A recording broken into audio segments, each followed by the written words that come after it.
Middle east में बढ़ते geopolitical तनाव का असर अब राजस्थान की रसोई तक पहुंच चुका है। वैश्विक हालात के कारण एलपीजी आपूर्ति और इंपोर्ट पर दबाव बढ़ने की आशंका के बीच गैस वितरण व्यवस्था में सख्ती देखने को मिल रही है।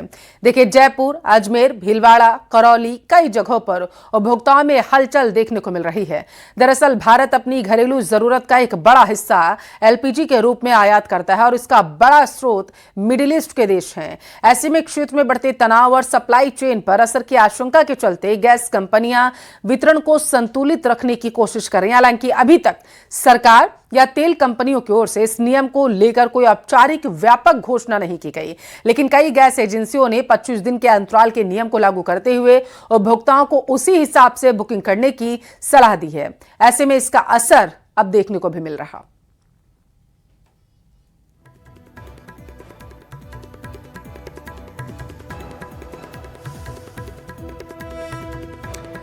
तो ये देखिए, बड़ी खबर आपके टेलीविजन स्क्रीन पर है और मिडिल ईस्ट में जो तनाव इस वक्त व्याप्त हो चुका है और खास करके अगर ईरान इजराइल में हुए कॉन्फ्लिक्ट की बात करें, जो जंग जैसे हालात बने हुए हैं, जो महायुद्ध हो रहा है, उसको लेकर के अब देश में इसका असर भी देखने को मिलने लगा है।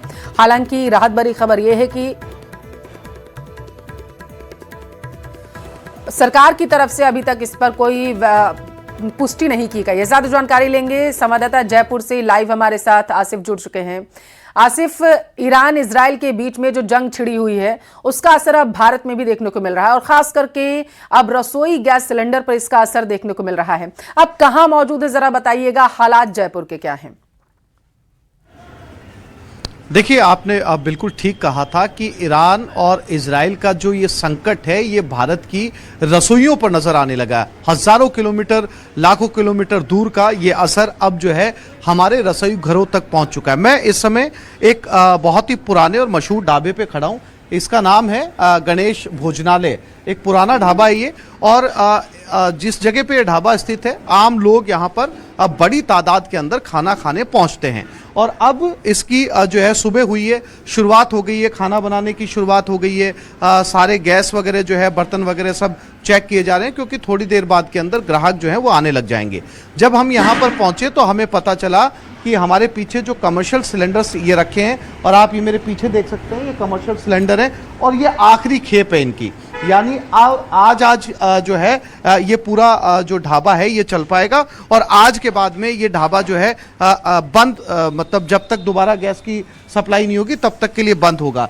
यानी कमर्शियल गैस की जो सप्लाई है उसके ऊपर रोक लगा दी गई है, और जो घरेलू गैस है उसकी सप्लाई को जो है कंटिन्यू करने के लिए कहा गया है। इस ढाबे के संचालक हमारे साथ हैं, उनसे बात करते हैं। क्या नाम है आपका? दीपक कुमावत। दीपक, ये बताइए, बहुत पुराना ढाबा है, बहुत बड़ी तादाद में लोग यहाँ पर खाना खाने पहुँचते हैं। कितने कमर्शियल सिलेंडर आपके पास बचे हैं, कितना स्टॉक बचा है और कब बंद होने की नौबत आ गई है?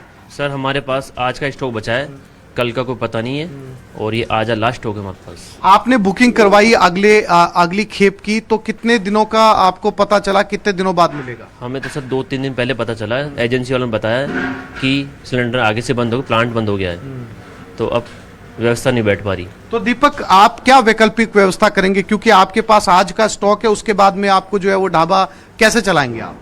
सर, अभी हम सोच रहे हैं इसके बारे में क्या चलाए, या तो लकड़ी की गुटकों से चलाएं, या लकड़ी चलाए और इंडक्शन चलाए, या फिर इलेक्ट्रिक से कुछ भी कैसे करके चलाना पड़ेगा। यानी सीधे तौर पर आप देख सकते हैं, ये दीपक हैं, संचालक हैं इस गणेश भोजनालय के, और इनका साफ तौर पर कहना है कि अगर आज के स्टॉक से काम चल जाता है तो ये वैकल्पिक रास्तों पर विचार कर सकते हैं। इसके कई तरीके उन्होंने बताए, लकड़ी पर लौटेंगे या फिर जो है वो इलेक्ट्रिक के ऊपर जाएंगे। हालांकि पूरा सेटअप बदलना बड़ा मुश्किल होगा, क्योंकि अकेले इस भोजनालय की तस्वीरें ऐसी नहीं है, मुश्किल की भी बात है आसिफ, और समस्या इसलिए भी पैदा हो रही है क्योंकि जो विशेषज्ञ मान रहे हैं वो ये कि युद्ध अभी कोई 1-2 दिन में खत्म होने वाला नहीं है ईरान इजराइल का, क्योंकि यूक्रेन का हमने देखा किस तरीके के हालात अभी भी बने हुए हैं। ऐसे में अगर युद्ध ज्यादा दिन तक चलता है तो समस्या वहां पर पैदा होगी। कोटा को रुक करते हिमांशु हमारे साथ वहां से जुड़े हुए हैं। हिमांशु, चिंता कितनी ज्यादा है कोटा के लोगों को, क्योंकि बताया जा रहा है कि 21 दिन की पहले टाइमलाइन रखी गई थी, अब उसे बढ़ा करके 25 दिन का कर दिया गया है गैस मिलने का।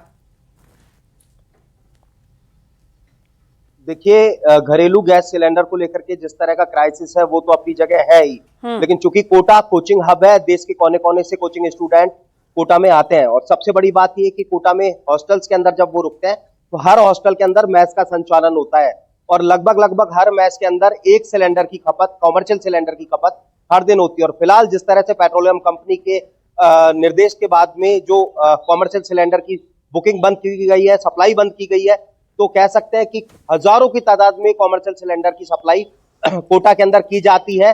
और उस कॉमर्शियल सिलेंडर की बदौलत ही कोटा के मैस हॉस्टल का जो संचालन है वो होता है, होटल्स एसोसिएशन होटल्स का जो संचालन है वो होता है। लेकिन जब कॉमर्शियल सिलेंडर की सप्लाई ठप हुई है तो मैस जो संचालक है उनके सामने बहुत बड़ी चुनौती खड़ी हो गई है कि आखिर जो मैस के अंदर खाना जो बनाए तो कैसे बनाए। अब वैकल्पिक जो रास्ते हैं वो तलाशे जा रहे हैं, लेकिन सबसे महत्वपूर्ण बात यह है कि जो कॉमर्शियल सिलेंडर 2 दिन 3 दिन पहले तक 1,500 रुपए में मिल रहा था, वो अब 2,500 3,000 रुपए ब्लैक तक जो है वो बिक रहा है। यानी कि सीधे तौर पर अब कॉमर्शियल सिलेंडर की बड़ी कालाबाजारी जो है वो शुरू हो गई है।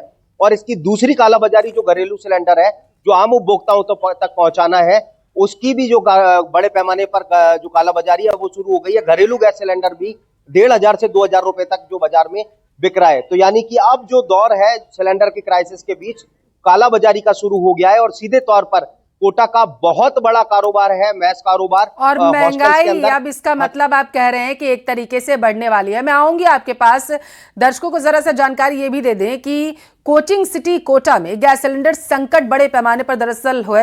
हॉस्टल मेस की बात करें, होटल कारोबार की बात करें, प्रभावित हो रहा है। ईरान और इजराइल युद्ध का असर अब कोटा के कोचिंग कारोबार तक पहुंच चुका है। देश भर से हजारों दरअसल जो कोचिंग छात्र हैं कोटा में कोचिंग करने के लिए आते हैं, और उन बच्चों के खाने के लिए हॉस्टल्स में मेस का संचालन किया जाता है। अब जब कॉमर्शियल गैस सिलेंडर की सप्लाई बंद हो गई है, जैसा हमारे संवाददाता बता रहे हैं, तो इसमें सीधा असर कोटा के मेस कारोबार पर भी पड़ सकता है।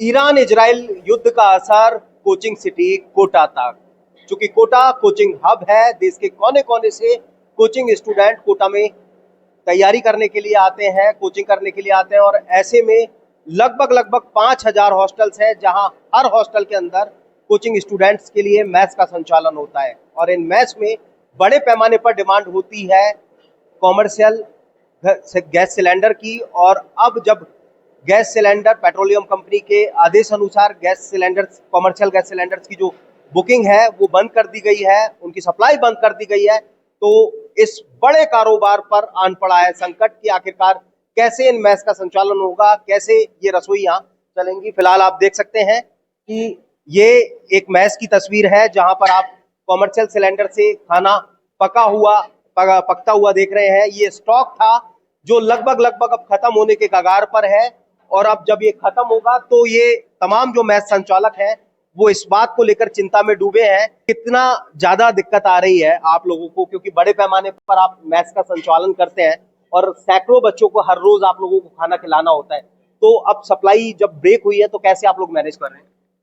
मैनेज तो इस हिसाब से कर रहे हैं कि जिस सिलेंडर की रेट आज से 5 दिन पहले 1500-1600 रुपए थी, उसकी 2,500 के ऊपर रेट पहुंच चुकी है।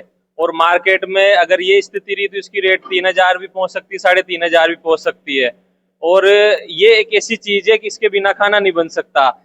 डोमेस्टिक जो घरेलू गैस का सिलेंडर रहता है उसको हम मेस में यूज नहीं कर सकते गवर्नमेंट की गाइडलाइन के अनुसार।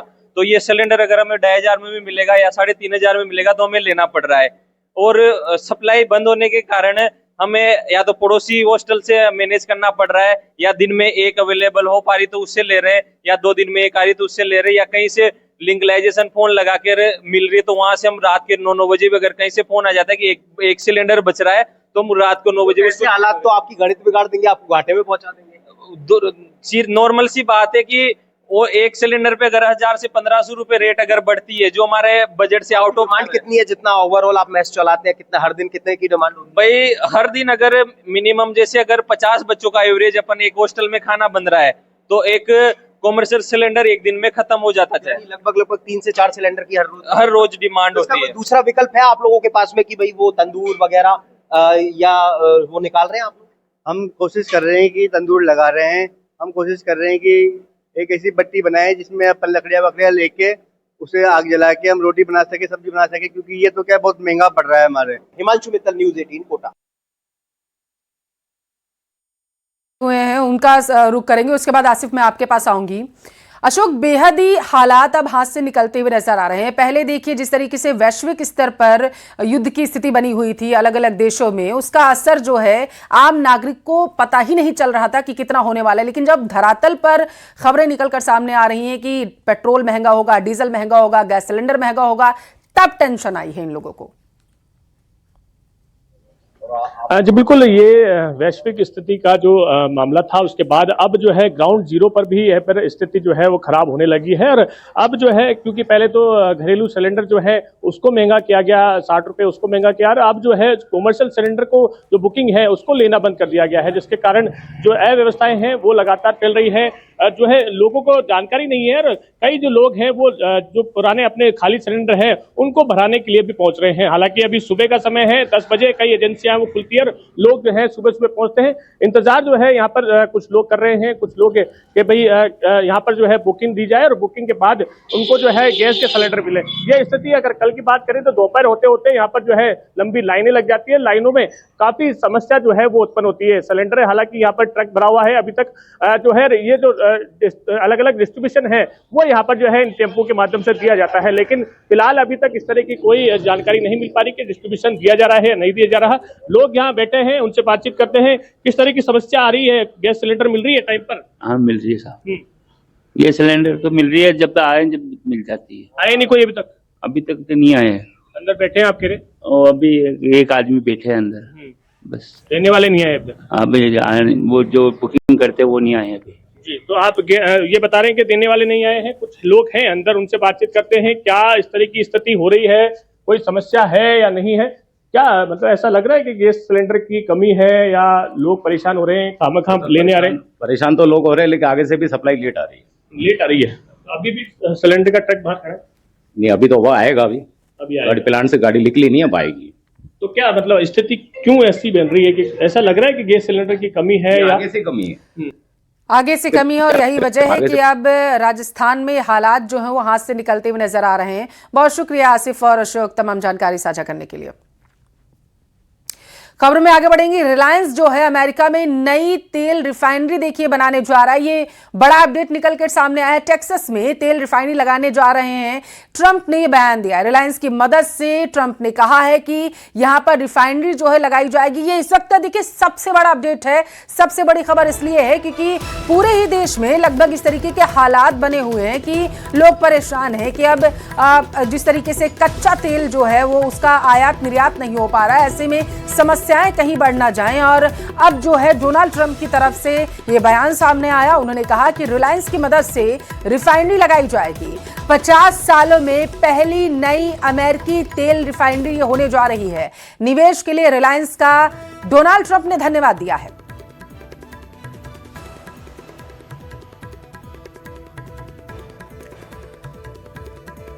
तो अमेरिका के राष्ट्रपति डोनाल्ड ट्रंप की तरफ से बयान आया। उन्होंने कहा कि रिलायंस का बहुत बड़ा धन्यवाद क्योंकि 50 सालों में पहली बार नई अमेरिकी तेल रिफाइनरी जो है वो लगने जा रही है, वो भी अमेरिका में, क्योंकि रिलायंस ने सहयोग दिया है और निवेश के लिए। इसी वजह से रिलायंस का धन्यवाद करते हुए अमेरिका के राष्ट्रपति नजर आए। रिलायंस दरअसल अमेरिका में नई तेल रिफाइनरी जो है वो बनाने जा रहा है और ये कहीं ना कहीं भारत के लिए भी राहत की खबर है। दोनों देशों के बीच जो बीच बीच में तनावपूर्ण स्थितियां बनी हुई थी वो अब लगभग सुलझ जाएंगी।